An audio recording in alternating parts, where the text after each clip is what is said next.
Hello guys! Hello, this is for Leo. Welcome dito sa aking channel, Leo.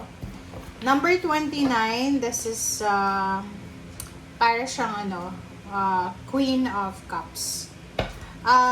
Leo, sinasabi ng bara sa'yo na there's an emotional burden na posibleng matapos na. So, this week is the endings,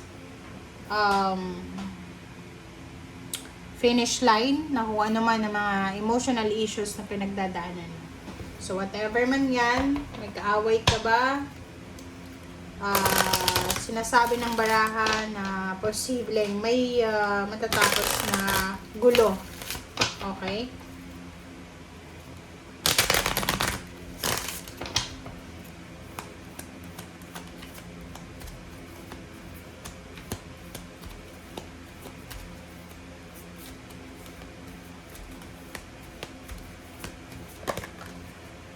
Okay, so a win-win outcome is forecast, full moon in Libra. Wow! So, congratulations! So, yun na nga. Sabi ko sa'yo dito sa first card na 29, this is 11. Posibleng mayroon kang mga emotional burdens, emotional problems, or whatever. And Libra energy is here. So, sinasabi ng bara sa'yo na mapapanalunan mo yan. So, kung may kaaway ka, may kakompetensya ka, meron kang kaso, whatever man, mananalo ka dyan. Alright? Mapapanalunan mo yan. You will have the victory. Winner ka dyan.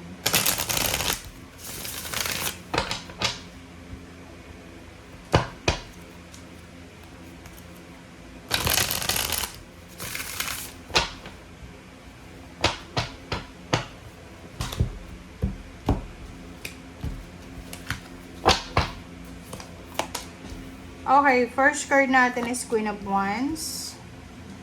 Wow, dalawang babae ito. Queen of Wands, Queen of Cups. Okay.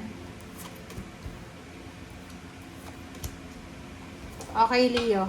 Please comment down below. Ang nakikita ko sa'yo dito, you're dealing with a woman. Okay? Babae ka ba or lalaki? Kasi nakikita ko sir dito, you're dealing with fire sign, same energy yan sa'yo. Fire sign, Leo, Aries, Sagittarius. Or water sign, Pisces, Scorpio, and Cancer.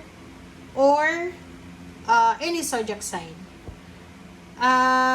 Nakikita ko sir dito, maybe you're a couple. Sinasabi lang ditong queen-queen siya, pero pwedeng babae-lalaki or babae-babae. So, maybe you're having an issue with your relationship. Meron mag-asawa kayo, mag-boyfriend, girlfriend, mag-partner, and meron kayong pinagdadaanan ngayon na yung pinagdadaanan yung problema ay posibleng nakaka-stress, nakaka-trauma. Yung parang hindi ka makatulog sa gabi sa pag-iisip kung ano ba yung magiging solusyon mo, ganyan, ganito. Sinasabi ng baraha sa'yo dito ng 7 of Wands na huwag kang mag-alala, Leo. Okay? You can fight for it. Okay? Yung 7 of Wands dito, sinasabi na ilalaban mo, lumaban ka sa kung ano man na hamon ng buhay na pinagdadaanan nyo dito. And there's a 5 of Swords dito. Sinasabi na meron ka, Leo, na pinaglalaban na kailangan mong i-give up kasi hindi mo siya kailangan sa ngayon. Pero may kailangan kang ilaban dahil siya ang kailangan mo sa ngayon. So, I don't know if kung ano man yan. So, just isipin nyo na lang kung ano yan. Okay?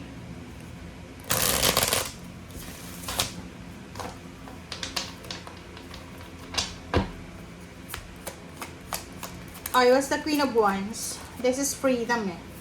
Diba? Challenge. Dalawa yung 7 of Wands mo ah. So, this is a confirmation guys na sinasabi sa'yo, Leo, ng barahan na ano man daw ang mga challenges na pinagdadaanan nyo sa ngayon, mag-isa ka man lang, mag-isa ka lang, may partner ka, may asawa ka, may partner ka, ka-collaborate ka. And if may mga problema kayo, lakasan nyo daw yung loob nyo. Okay? Be determined and be confident. Be positive sa kung ano man yan. lumaban ka, ilaban mo yan. Okay? Huwag kang panghinaan ng loob. Okay, Queen of Cups. Queen of Cups is Nine of Earth.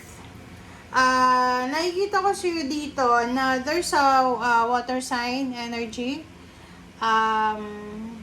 Posibleng may isang water sign, Pisces, Scorpion, Cancer na babae na siya ay sobrang confident because she have everything eh. May pera, may relationship, may Diyos sa puso. So, she's contented. She's enjoying luxurious things, luxurious life, and financially, she's free. Sino ba yan? Okay, Page of Fire. Oh, 'di ba? Sabi ng Baraseo dito, Leon, na you need to be motivated. Kailangan mong i-motivate yung sarili mo. Like, halimbawa lang ha. Ito lang yung halimbawa. If you're currently suffering financially, may mga financial problems kayo sa ngayon, ang sabi ng Baraseo nyo dyan na tumingin ka doon sa mga tao na successful na. Like may mga influencer, 'di ba, na sobrang successful na. Tumingin ka sa background nila, kung paano sila nagsimula. And halimbawa, i-follow mo yung influencer or yung kung sino man na alam mo nagsimula talaga siya from zero. Hindi yung may magulang na mayaman, ganito ganyan, may sponsor, no. Doon ka tumingin sa talagang nagsimula siya from zero. Kasi from that scenario, makikita mo na makakakuha ka sa kanya ng ideas or point of view. Lalo na kung medyo nawawalan ka na ng pag-asa. Kung may business ka or trabaho. Huwag kang masyadong mag-alala kasi sinasabi ng Baraseo na there's an incoming prosperity and success sa buhay mo. So, yun. Bakit ka nag-aalala? Huwag kang masyadong mag-panic, mag-alala para sa future mo. Wala tayong control sa future. So, just enjoy the current situation. Just enjoy. Okay? Alright. So, next naman ay Six of Water and Knight of Air.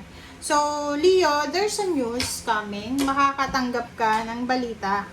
Or there's a communication coming sa'yo. Makakatanggap ka dito ng komunikasyon regarding sa kakilala mo dati or kung sino man siya na naging part ng past mo.